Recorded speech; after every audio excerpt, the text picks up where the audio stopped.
Sebelum menonton video selanjutnya, jangan lupa like, subscribe, dan share video ini sebanyak-banyaknya ya. Bab 54. Beberapa hari kemudian, Dinar yang baru saja bangun dari tidurnya, beringsut meraih ponselnya yang sedari tadi berdering. "Sayang, kamu sudah bangun," ujar lembut Bu Anita di balik telepon. "Sudah mah," jawab Dinar dengan mata yang masih menyipit. "Dinar, kapan kamu kesini? Kamu masih sibuk?" Dinar tertegun dengan rencananya yang gagal berkunjung karena kecelakaan yang menimpanya dan Damar beberapa hari yang lalu. "Dinar, kamu jadikan kesini?" tanya kembali Ibu Anita, yang tak mendapat jawaban dari Dinar. "Oh ya, minggu ini aku akan ke sana." "Ya sudah, Mama tunggu ya, Mama kangen." "Dinar juga kangen Mama," balas Dinar, yang tak lama menutup teleponnya, lalu segera menghubungi Damar. Dinar pun mengutarakan keinginannya untuk berkunjung ke rumah orang tuanya minggu ini. Damar awalnya melarang, takut keadaan Dinar belum membaik.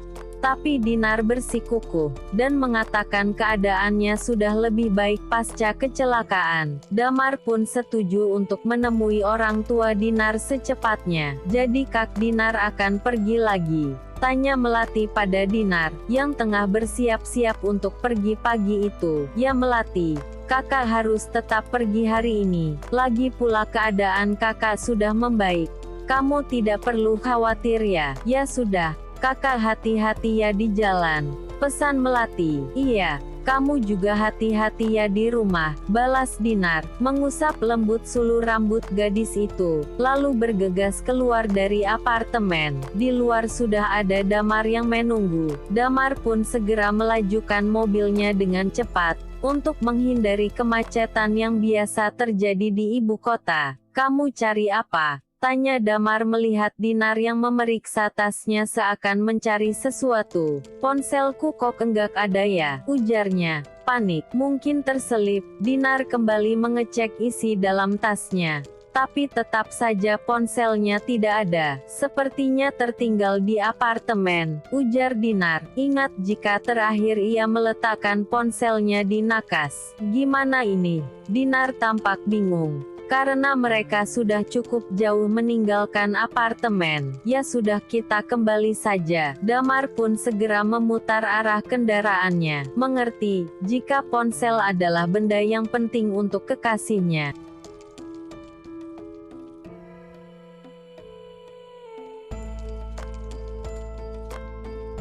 "Tunggu sebentar ya." Dinar segera keluar dari dalam mobil. Gitu mereka sampai. Dengan langkah yang tergesa-gesa Dinar pun masuk ke dalam apartemennya. "Melati," panggil Dinar, mengira gadis itu pasti masih berdiam diri di dalam apartemennya. Tak ada jawaban. Apartemen minimalis itu tampak sepi. Tidak ada Melati di sana. "Kemana Melati?" gumam Dinar, mengingat biasanya Melati tidak pernah berani keluar sendiri dari apartemennya. Dinar bergegas mengambil ponsel yang memang benar tinggal di apartemen, lalu kembali menghampiri Damar, yang masih menunggunya di dalam mobil. "Ada ponselnya?" tanya Damar. "Ada." Dinar menunjukkan ponselnya. "Tapi kenapa Melati tadi tidak ada di dalam ya?" Kampung Dinar merasa khawatir. "Coba kamu hubungi saja dia," usul Damar. "Benar, aku harus menghubunginya." Dinar bahkan membelikan Melati ponsel keluaran terbaru,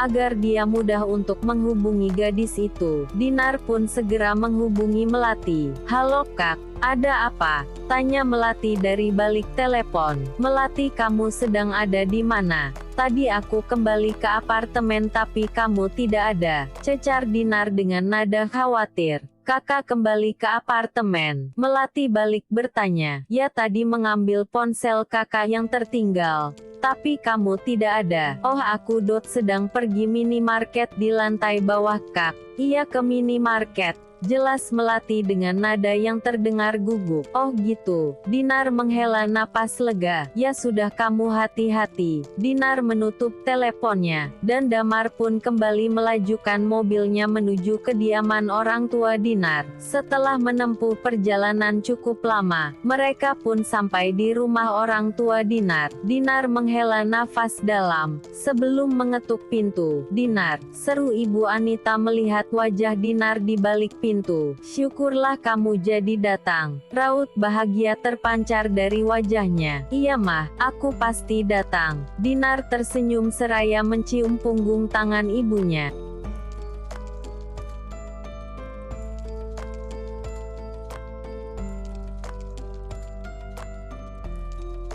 Kamu, sesaat kemudian Ibu Anita terbelalak kaget, melihat kedatangan Damar. Meskipun Damar sudah menemukan Dinar, dan memastikan putrinya itu baik-baik saja, tetap tidak bisa menghapuskan luka yang ditorehkan Damar. Mau apa kamu datang ke sini? Tanyanya ketus. Mah, Damar ini datang dengan maksud baik. Lebih baik kita masuk dulu ya, bujuk Dinar. Melihat ibunya yang mulai tersulut emosi, Pak Hartoyo pun tak kalah terkejutnya. Melihat kedatangan Damar, mereka pun dengan berat hati mempersilahkan Damar masuk. Jadi untuk apa kamu datang ke sini?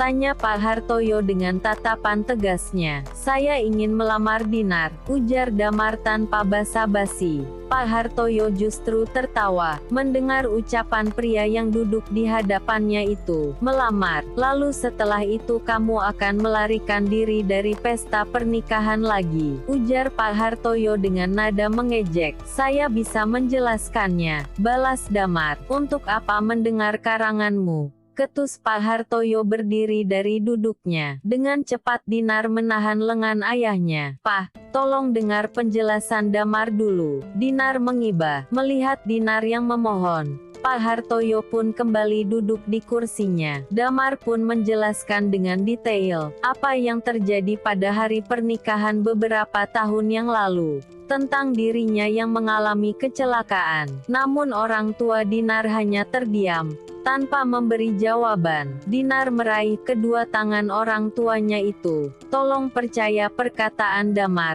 Semua yang dikatakannya benar adanya. Dinar meyakinkan. Sejak dulu hanya Dinar yang saya cintai. Dan sampai detik ini hanya dia yang benar-benar ingin saya nikahi. Damar mengutarakan maksudnya. Namun orang tua Dinar tetap tidak memberi jawaban apapun. Membuat Damar sedikit pesimis. Ya sudah, saya izinkan kan putri saya menikah denganmu, ujar Pak Hartoyo. Ya saya juga mengizinkan putri saya denganmu. Ibu Anita pun memberi restu. Senyum bahagia terlukis di wajah Dinar maupun Damar. Terima kasih. Saya akan membicarakan rencana pernikahan ini dengan ibu saya, balas Damar antusias. Tak ada lagi penolakan dari orang tua Dinar. Mereka hanya berharap Damar tidak lagi mengecewakannya. Setelah membahas sebagian rencana pernikahannya dengan orang tua Dinar, keesokan harinya mereka pun memutuskan untuk pulang.